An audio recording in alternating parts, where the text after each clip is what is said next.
बिस्मिल्लाहिर्रहमानिर्रहीम। अस्सलाम वालेकुम स्टूडेंट्स। आज के लेक्चर में हम 1.3 कंटिन्यू कर रहे हैं।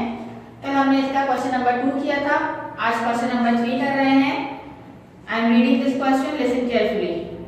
If a equals to a b c, a के सेट में हमारे पास 3 एलिमेंट्स हैं a b c, b equals to b c d, c equals to c d e। Verify through Venn diagram that. हमें इसे वेरीफाई करना है, Venn diagram के थ्रू भी करना है और सॉल्यूशन भी करना है। ठीक है, अब देख लेते हैं अपना first part. A union B union C equals to A union B union C। आप देख रहे हैं कि ये हमारे पास एसोसिएटिव लॉ लिखा हुआ है, हमें इसे वेरीफाई करना है। वेरिफिकेशन की हेडिंग लगाई, टेकिंग लेफ्ट हैंड साइड पे A union B union C मौजूद है। पहले ब्रैकेट सॉल्व करेंगे for B union C equal to B का सेट लिखा BCD यूनियन C का सेट लिखा CDE। जब हमने इसका यूनियन लिया तो क्या बना BCD, और फिर यहाँ पे तो CD कॉमन था तो इसलिए हमने इसको एक ही बार लिखा और E लिख लिया, BCDE हो गया ये।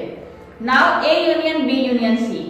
अब A का यूनियन लेंगे हम B यूनियन C के आंसर के साथ। A का सेट हमारे पास है ABC यूनियन B का सेट आंसर आया था B यूनियन C का BCDE। हमने वही सेट यहाँ पे लिख लिया। जब हमने इन दोनों सेट्स का यूनियन लिया तो क्या आया ABCDE। अब हम इन आंसर्स को वेन डायग्राम के थ्रू देख लेते हैं। सबसे पहले देखिए मैंने किसके सर्कल्स बनाए हुए हैं, B और C के सर्कल्स, यानी B और C का सेट लिया हुआ है। क्यों B और C का लिया, क्योंकि हमारे पास जो पहला ऑपरेशन था हमने B और यूनियन C ही सॉल्व किया था। इस वक्त हमारे पास A नहीं था तो हमने भी A का सर्कल नहीं बनाया, A का सेट नहीं बनाया। B का सेट बनाया, C का सेट बनाया, और जो ओवरलैपिंग पार्ट था उसमें देखिए मैंने C और D लिखा हुआ है क्योंकि हमारे पास C और D कॉमन है। B और C के सेट में देखिए आप, B और C के सेट में हमारे पास C और D कॉमन एलिमेंट्स हैं, तो मैंने ओवरलैपिंग पार्ट को लिखा, फिर B और E उनके अपने अपने सेट्स में लिख दिया।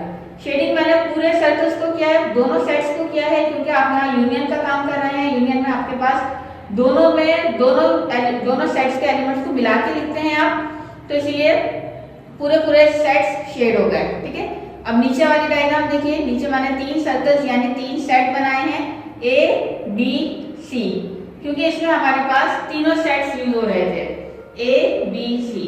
ठीक, इसमें भी काम यूनियन का ही हो रहा है, और आंसर देखिए A B C D E, मतलब हमारे पास जितने एलिमेंट्स थे वो सब आंसर में आ गए A B C D E। इसलिए फिर यहाँ पे भी तीनों सेट जी, तो हमने यहाँ पे ये तीनों सर्कल्स को शेड कर लिया क्योंकि हमारे पास यूनियन में तमाम एलिमेंट्स आ रहे हैं आंसर में। अच्छा स्टूडेंट्स, ये बात देख लीजिए, यहाँ पे ये भी C लिखा है और ये भी C लिखा है। ये जो कैपिटल C है ये आपके पास सेट के नाम को शो कर रहा है कि ये जो हमारा सर्कल है ये C है, ये C सेट है तो इसका नाम शो कर रहा है, और ये स्मॉल c इसका एलिमेंट है। इसमें हमारे पास तीनों सेट्स यूज हो रहे थे A B C, इसीलिए यहाँ पे भी तीनों सर्कल्स तीनों सेट्स बनाए हैं A B C। अब इसके एलिमेंट्स किस तरह लिखे हैं क्लास स्टूडेंट्स, एक बार ये समझ लीजिए। देखिए हमारे पास सेट A में है A B C, जिनमें से B और C कॉमन है सेट B में। ठीक है, अब फिर B C D इसमें जो है इसमें से C D कॉमन है C में, यानी दो एलिमेंट्स कॉमन आ रहे हैं अगले वाले सेट में। और इसके अलावा एक और बात, एलिमेंट C वो एलिमेंट है जो तीनों में कॉमन है, तो हमें इसी हिसाब से इसको लिखना होगा। देखिए यहाँ पे मैंने C जो लिखा है उस पोर्शन में लिखा है जो तीनों का कॉमन पोर्शन था। ये वाला जो पोर्शन है इस वक्त ये सेट C का भी है, ये सेट B का भी है और सेट A का भी है। ठीक है, तो इसलिए C इधर आया। B देखिए मैंने उस पोर्शन में लिखा है जो A और B का ओवरलैपिंग पोर्शन है, क्योंकि B हमारा सिर्फ A और B में है। B जो है वो सेट C में नहीं है, तो इसलिए इसको सेट C में नहीं रखा। A वो एलिमेंट है जो सिर्फ सेट A में है, तो इसलिए इसको सिर्फ A में रखा। अब D देखिए मैंने किस सेट में लिखा है, B में और C में।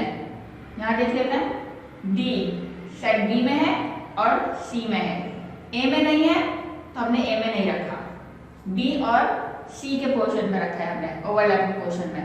फिर रह गया E जो है वो मैंने सिर्फ सेट C में लिखा हुआ है, तो देखें E सिर्फ सेट C में है, B और A में नहीं है।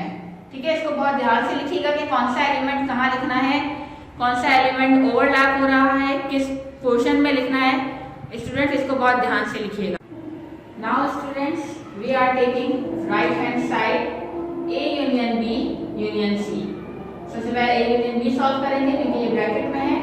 A union B equals to A का सेट है ए बी सी, फिर बी का सेट है बी सी डी। यूनियन ले रहे हैं तो दोनों को अरेंज करके मिला के लिख दिया हमने A B C D. Now A union B union C. अभी जो हमने आंसर निकाला था ए यूनियन बी का, इसका अब हम यूनियन लेंगे सी के साथ, सेट सी के साथ। तो ये हमारा पहला सेट है ए यूनियन बी का, जो भी हमने आंसर निकाला था A B C D union. अब ये सी का सेट है सी डी ई। अब इन दोनों का हमने यूनियन ले लिया, दोनों सेट्स का क्या बन गया ए बी सी डी ई। ठीक है, अब हम इसी की वेन डायग्राम देख लेते हैं। पहली वेन डायग्राम है ए बी, क्योंकि हमने पहले ए यूनियन बी सॉल्व किया था। अब इसमें से ए और बी में हमारे पास सेट्स देखिए, ए का सेट है ए बी सी, बी का सेट है बी सी डी। दोनों में कॉमन एलिमेंट कौन से हैं बी सी। ठीक है, बी सी वो एलिमेंट्स हैं जो दोनों में है। तो देखिए बी सी उस पोर्शन में लिखा है जो दोनों का ओवरलैपिंग पोर्शन है। फिर ए सेट में ए एलिमेंट रह गया और बी सेट में डी एलिमेंट रह गया था, और हमने इनके दोनों के यूनियन निकाले थे, तो इसलिए ये दोनों सेट्स पूरे पूरे शेड हो गए। ठीक है, अब नीचे वाली वेन डायग्राम देख लेते हैं। इसमें हमारे पास ए बी सी तीनों सेट्स का काम हो रहा है, तो हमने तीनों सेट्स यहाँ पे ड्रॉ किए। एलिमेंट्स लिखने का तरीका वही है जो अभी हमने पीछे लेफ्ट हैंड साइड में लिखा था, बिल्कुल वैसे ही लिखेंगे। ए हमारे पास ओवरलैपिंग एलिमेंट नहीं है, तो ये सिर्फ ए में आया। बी हमारे पास जो है वो ए और बी दोनों में है, तो इसलिए बी उस पोर्शन में लिखा जो ए और बी का ओवरलैपिंग पोर्शन था। सी हमारे पास तीनों सेट्स में मौजूद है। यहाँ देखिए सी हमारे पास तीनों सेट्स में है, सेट ए में भी है, सेट बी में भी है, सेट सी में भी है। तो इसलिए हमने इसे उस एरिया में लिखा जो तीनों का ओवरलैपिंग पोर्शन था। फिर डी हमारे पास बी और सी का ओवरलैपिंग है, और ई जो है वो सिर्फ सेट सी में है। ठीक है, अब हम इसके एलिमेंट्स देख लेते हैं। जो हमने इसका यूनियन दिया था क्या आया था A B C D E. तो हमारे पास A B C D E, it means तमाम एलिमेंट्स आ रहे हैं, तो इसलिए हमने पूरे तीनों सेट को पूरा पूरा शेड कर दिया। ये था हमारे पास राइट हैंड साइड। इससे पहले हमने left hand side find out किया था, उसमें भी हमारे पास इसी तरह फिगर शेड हो रही थी। तो हमने जो है इसमें सॉल्यूशन के थ्रू भी वेरिफिकेशन की है और डायग्राम के थ्रू भी वेरिफिकेशन की है। दोनों आंसर्स हमारे सेम आ रहे हैं। हमने आंसर में लिख लिया left hand side equal to right hand side verified. ये था फर्स्ट पार्ट। अब नेक्स्ट पार्ट देख लेते हैं हम। क्लास थर्ड पार्ट आप लोगों का होमवर्क होगा, वो भी सेम इसी तरह से है, बस उसमें इंटरसेक्शन का काम है वो भी एसोसिएटिव लॉ। तो उसमें भी फिगर्स इसी तरह बनेंगी, बस उसमें क्या होगा इंटरसेक्शन होगा, तो जो कॉमन एलिमेंट्स आ रहे होंगे सिर्फ वो शेड होंगे, पूरे पूरे सर्कल शेड नहीं होंगे। ठीक है, पार्ट 2 देख लेते हैं हम। पार्ट 2 स्टार्ट कर रहे हैं class. A intersection B union C equals to A intersection B union A intersection C। अब देखिए हमारे पास कौन सा लॉ है, डिस्ट्रीब्यूटिव लॉ। किस तरह से करते हैं इसे, जो हमारे पास बाहर ऑपरेशन होता है वही ऑपरेशन ब्रैकेट्स के अंदर जाता है 2 टाइम्स। A इंटरसेक्शन पहले B के साथ होगा, फिर A इंटरसेक्शन C के साथ होगा, और जो ब्रैकेट के अंदर ऑपरेशन होता है वो सेंटर में आ जाता है। ठीक है, वेरिफिकेशन स्टार्ट करते हैं इसकी। Taking left hand side A intersection B union C, bracket solve करेंगे पहले B यूनियन C, B का सेट लिखा B C D, set C लिखा C D E, यूनियन में अरेंज करके लिख देते हैं मिला के B C D E। ये हमारा B यूनियन C हो गया। Now A intersection B union C, set A का इंटरसेक्शन लेंगे B यूनियन C के आंसर के साथ। सेट A लिखा हमने A B C intersection B C D E, जो हमारा पर आंसर आया था B यूनियन C का वो है ये B C D E। अब देखना ये है कि हमें दोनों में कॉमन क्या है, क्योंकि हम कौन सा ऑपरेशन अप्लाई कर रहे हैं, इंटरसेक्शन का ऑपरेशन। तो कॉमन क्या है दोनों में, BC, इधर भी है BC और इधर भी है BC, तो हमारा आंसर हो गया BC। अब इसी सॉल्यूशन को हम वेन डायग्राम के थ्रू देख लेते हैं। पहली जो हमारी वेन डायग्राम है उसमें है BC, सेट B और सेट C, क्योंकि हमने सबसे पहले BC ही सॉल्व किया था, B यूनियन C किया था, तो इसलिए हमने वहाँ पे BC के सेट्स बनाए हैं। यहाँ हम यूनियन ले रहे हैं, तो इसीलिए आप यहाँ देखिए। अच्छा पहले एलिमेंट्स देखते हैं किस तरह लिखे हैं। B के एलिमेंट्स हमारे पास सेट देखिए B का B C D, इसमें हमारे पास C और D कॉमन है सेट C से, तो इसलिए हम इन दो एलिमेंट्स को ओवरलैपिंग एरिया पे लिखेंगे CD। ये हमारा ओवरलैपिंग एरिया है जो B का भी पार्ट है और C का भी, तो इसलिए हमने एलिमेंट्स भी यहाँ पे वही लिखे जो B में भी हैं और C में भी। B वो एलिमेंट था जो सेट B में था और E रह गया था सेट E से, सेट C से। यहाँ B यूनियन C कर रहे हैं क्योंकि हमारा आंसर यही था बी सी डी ई। ठीक है, नेक्स्ट वन डायग्राम देख लेते हैं। 3 सेट्स बनाए हैं ए बी सी। ठीक है, अब देखें एलिमेंट्स लिखने का तरीका वही सेम रहेगा। जब तक हमारे पास सेट्स सेम रहते हैं एलिमेंट्स लिखने का तरीका सेम रहता है। फिर भी एक बार जरा सुन लीजिए दोबारा। ए हमारा वो एलिमेंट था जो सिर्फ सेट ए में था, बी वो एलिमेंट है जो सेट ए और बी दोनों में है, सी वो एलिमेंट है जो तीनों में है, तो इसलिए हमने इसे लिखा भी उसी पोर्शन में है जो तीनों का पार्ट है। डी हमारा वो एलिमेंट है जो बी और सी में है, और ई वो एलिमेंट है जो सिर्फ सेट सी में है। अब देखिए आंसर क्या आया था हमारा, हमने इसमें इंटरसेक्शन फाइंड आउट किया था, आंसर आ रहा था बी सी। तो इसी के हिसाब से फिर हमने शेड किसको किया, बी सी को ही किया। जहां हमारे जिस एरिया में बी और सी थे सिर्फ उसी एरिया को शेड किया है। तो देखें इंटरसेक्शन में हमें इस बात का ध्यान रखना पड़ता है कि हमें शेड किसका करना होगा।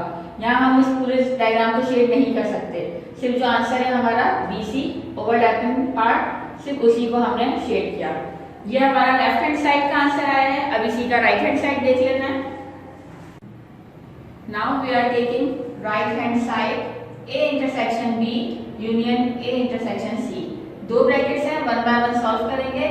ए इंटरसेक्शन बी लिया हमने पहले, सेट ए में है ए बी सी, बी में है बी सी डी। इंटरसेक्शन है मतलब कॉमन देखना है हमें, तो 2 एलिमेंट्स कॉमन आ रहे हैं B C. A intersection B का आंसर हो गया बी सी। अब नेक्स्ट ब्रैकेट है A intersection C. A intersection C solve कर रहे हैं।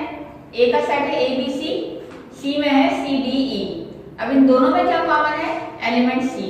आप देखिए एलिमेंट सी दोनों में आ रहा है, तो ए इंटरसेक्शन सी का आंसर हुआ सी। अब हमें क्या करना है, ए इंटरसेक्शन बी का आंसर हमने निकाल लिया, ए इंटरसेक्शन सी को भी हमने सॉल्व कर लिया। अब इन दोनों के दरमियान में है यूनियन, तो इन दोनों सेट्स के इन दोनों ब्रैकेट्स के आंसर को यूनियन करेंगे। अब हम तो हमने लिख लिया A intersection B union A intersection C equals to A intersection B का आंसर आया था B C union A intersection C का आंसर आया था सी। यूनियन करना है मतलब दोनों को मिला के लिख देंगे बी सी। सी 2 टाइम्स आया था लेकिन हम सिर्फ एक मरतबा लिखेंगे, आपको पता है यूनियन में डबल नहीं करते, बी सी हो गया। ठीक है, अब हमने सॉल्यूशन तो कर लिया है। एक बार वेन डायग्राम भी देख लेते हैं इसकी। ये वाली वेन डायग्राम किसकी है, ए बी, जो हमने पहला ऑपरेशन सॉल्व किया था ए इंटरसेक्शन बी का। एलिमेंट ए सिर्फ सेट ए में है, जबकि इसमें से जो बी सी है वो ओवरलैप हो रहा है सेट बी के साथ, तो हमने इसे ओवरलैपिंग एरिया में लिख लिया। और एलिमेंट डी जो है वो सिर्फ सेट बी में है। ए इंटरसेक्शन बी सॉल्व किया है तो आंसर क्या आ रहा है बी सी। तो देखिए हमने बी सी को शेड कर लिया, क्योंकि दोनों सेट्स में कॉमन क्या आ रहा था, बी सी आ रहा था, तो हमने उसको शेड करके बता दिया कि ये हमारा आंसर है ए इंटरसेक्शन बी का। नेक्स्ट है ए इंटरसेक्शन सी। तो हमने वेन डायग्राम में भी ए और सी के सर्कल्स बनाए।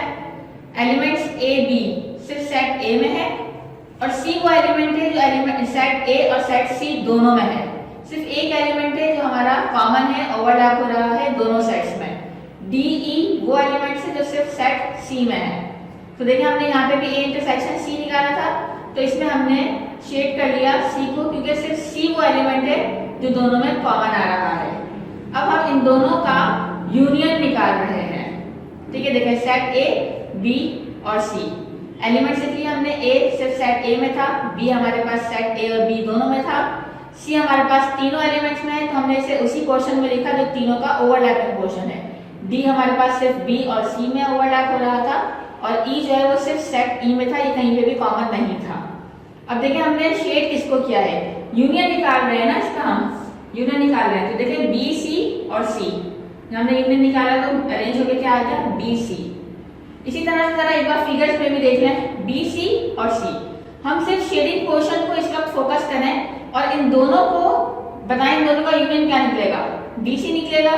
तो देखिए हमने बी सी उसी पोर्शन को शेड कर दिया जो हमारा यूनियन निकल के आया था। ये हमारा इसका आंसर। आप लोगों को पीछे का भी याद होगा कि हमने लेफ्ट हैंड साइड में भी हमारा आंसर यही आ रहा था। तो left hand side equal to right hand side, हमने सॉल्यूशन से भी इसको वेरीफाई किया, डायग्राम से भी इसको वेरीफाई किया, वेरीफाइड। ठीक, ये था हमारा पार्ट 2। पार्ट 1 में करवा चुकी हूँ, पार्ट 2 भी करवा दिया। थर्ड आपका होमवर्क है, अपनी होमवर्क डायरी देख लीजिए। Do complete question 3 part 3 of exercise 1.3। ठीक है क्लास। इसका साफ सुथरी डायग्राम बनाइएगा, इसकी पेंसिल स्केल से शेडिंग कीजिएगा, बहुत डार्क शेडिंग मत कीजिएगा, एलिमेंट साफ समझ में आने चाहिए। सर्कल्स कंपास से बनाइएगा, साफ सुथरा काम होना चाहिए बिल्कुल, और इसकी प्रैक्टिस भी कीजिएगा साथ में। ठीक है, ये आज का लेक्चर था। आई होप आपको समझ में आया होगा। नेक्स्ट लेक्चर तक के लिए अल्लाह हाफिज।